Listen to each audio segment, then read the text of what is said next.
মুঘল সাম্রাজ্যের ইতিহাস বলতে আমরা সাধারণত সম্রাটদের যুদ্ধ বিজয়, রাজনীতির সম্পর্কে জানতে পারি। কিন্তু এই বিশাল সাম্রাজ্যের অন্তরালে ছিল আরেকটি রহস্যময় জগৎ, যার নাম মুঘল হেরেম। বহু মানুষ মনে করেন হেরেম ছিল কেবল সম্রাটদের স্ত্রী ও উপপত্নীদের বাসস্থান। বাস্তবে বিষয়টি ছিল অনেক বেশি জটিল, সংগঠিত ও রাজনৈতিকভাবে গুরুত্বপূর্ণ একটি বিষয়। প্রিয় দর্শক, আজকে আমরা এই পর্বে জানব মুঘল হেরেমের অজানা ইতিহাস সম্পর্কে, যেখানে কারা থাকতেন, কিভাবে পরিচালিত হতো এই বিশাল প্রতিষ্ঠান এবং কিভাবে হেরেমের নারীদের সাম্রাজ্যের রাজনীতিতে প্রভাব বিস্তার করতেন। সব কিছুই আজ আমি আপনাদেরকে এই ভিডিওতে জানানোর চেষ্টা করব। মুঘল যুগে হেরেমকে বলা হতো জোনান মহল, যা হারেমি খাস। এটি ছিল রাজপ্রাসাদের এমন একটি অংশ যেখানে বাইরের পুরুষের প্রবেশ কঠোরভাবে নিষিদ্ধ ছিল।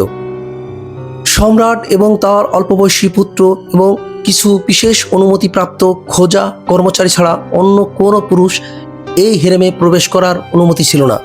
অনেকের ধারণা হেরেম মানেই বিলাসিতা ও ভোগবিলাসের স্থান, কিন্তু বাস্তব ক্ষেত্রে এটি একটি ক্ষুদ্র শহরের মতো, যেখানে শত শত নয়, কখনো কখনো হাজার হাজার নারী বাস করতেন।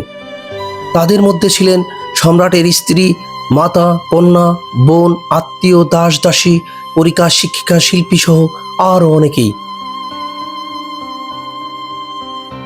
মুঘল সম্রাট আকবর এর সময় হেরেম সব থেকে বেশি বিস্তৃত হয়েছিল। ঐতিহাসিকদের মতে আকবরের হেরেমে কয়েক হাজার নারী বসবাস করতেন। তাদের জন্য আলাদা আলাদা আবাসন, বাগান, রান্নাঘর, বাজার, বিলাসবহুল জীবনযাপন সহ ধর্মীয় উপাসনালয় ব্যবস্থা ছিল। হেরেমের নিরাপত্তায় ছিল অত্যন্ত কঠোর। চারিদিকে উঁচু প্রাচীর, বিশেষ প্রহরা ও খোঁজা সাক্ষীরা নিরাপত্তার দায়িত্ব পালন করতেন। কোনো নারী বাইরে যেতে চাইলে বিশেষ অনুমতিরও প্রয়োজন হতো। তবে হেরেমের নারীরা সবসময় বন্দি জীবনযাপন করতেন না। তারা উৎসব, ধর্মীয় অনুষ্ঠান এবং কখনো কখনো রাজনৈতিক সফরেও অংশগ্রহণ করতেন। অনেক নারী ব্যবসা বাণিজ্যের সাথেও বেশ যুক্ত ছিলেন। মুঘল ইতিহাসের হেরেমের সব থেকে প্রভাবশালী নারী ছিলেন নূরজাহান। তিনি শুধু সম্রাট জাহাঙ্গীরেরই স্ত্রী ছিলেন না, বরং সাম্রাজ্যের প্রকৃত ক্ষমতা কেন্দ্রেরও পরিণত হয়েছিল তার হাতে। তার নামে মুদ্রা প্রচলিত হয়েছিল, যা একজন নারীর জন্য সে সময় ছিল অত্যন্ত বিরল ঘটনা। আরেকজন গুরুত্বপূর্ণ নারী ছিলেন জাহানারা বেগম। তিনি ছিলেন সম্রাট শাহজাহানের জ্যেষ্ঠ কন্যা। মমতাজ মহলের মৃত্যুর পর জাহানারা হেরেমের প্রধান হিসেবে দায়িত্ব পালন করেছিলেন এবং বিপুল সম্পদেরও মালিক হয়েছিলেন তিনি। হেরেমের শিক্ষা ব্যবস্থাও ছিল বেশ উন্নত। রাজ পরিবারের নারীরা আরবি, ফার্সি সাহিত্য, ধর্মতত্ত্ব, সঙ্গীত, শিল্পকলার শিক্ষা গ্রহণ করতেন।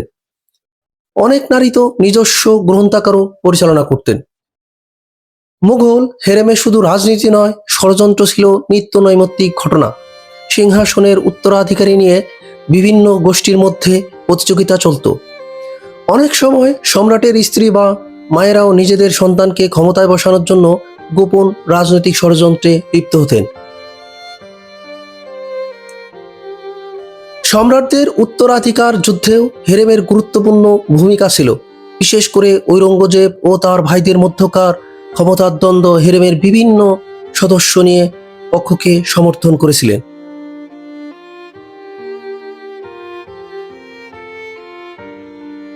হেরেম শিক্ষা, সংস্কৃতির বিকাশ ঘটেছিল। সংস্কৃতি, নৃত্য, কবিতা ও শিল্প চর্চায়ও ছিল ব্যাপক অগ্রগতি। অনেক নারী দক্ষ শিল্পী, কবি হিসেবেও বেশ খ্যাতি অর্জন করেছিলেন। তবে হেরেমের জীবনযাপন সবসময় সুখকর ছিল না। অনেক নারী রাজনৈতিক বিষয়ের মাধ্যমে যেখানে আসতেন, তাদের ব্যক্তিগত স্বাধীনতা সীমিত ছিল এবং রাজদরবারের ক্ষমতার লড়াইয়েও তারা প্রায়ই ব্যবহৃত হতেন। মুঘল হেরেমের অর্থনৈতিক শক্তিও ছিল বেশ বিস্ময়কর। বহু নারী নিজস্ব জমিদারি, বাণিজ্যিক প্রতিষ্ঠান এবং জাহাজের মালিকও ছিলেন। নূরজাহান ও জাহানারা বেগমের নারীর আন্তর্জাতিক বাণিজ্যের সঙ্গেও বেশ যুক্ত ছিলেন। ইতিহাসের আরেকটি আকর্ষণীয় দিক হলো হেরেমের বিভিন্ন জাতি ও সংস্কৃতির নারীরা বাস করতেন। ভারতীয়, পারস্যি, তুর্কি, আফগান এবং এশীয় বংশোদ্ভূতের নারীদেরও এখানে উপস্থিতি দেখা যায়।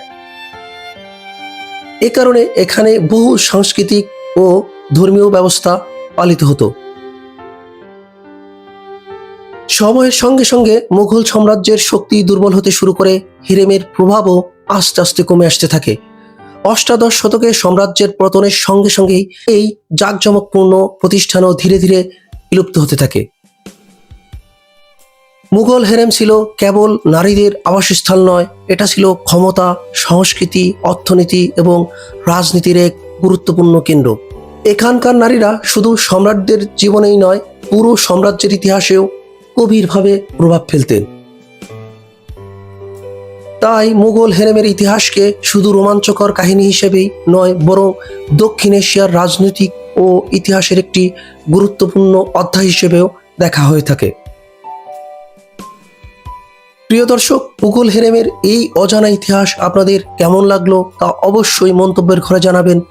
ইতিহাস ভিত্তিক আরও নতুন নতুন ভিডিও পেতে চ্যানেলটি সাবস্ক্রাইব করে রাখুন।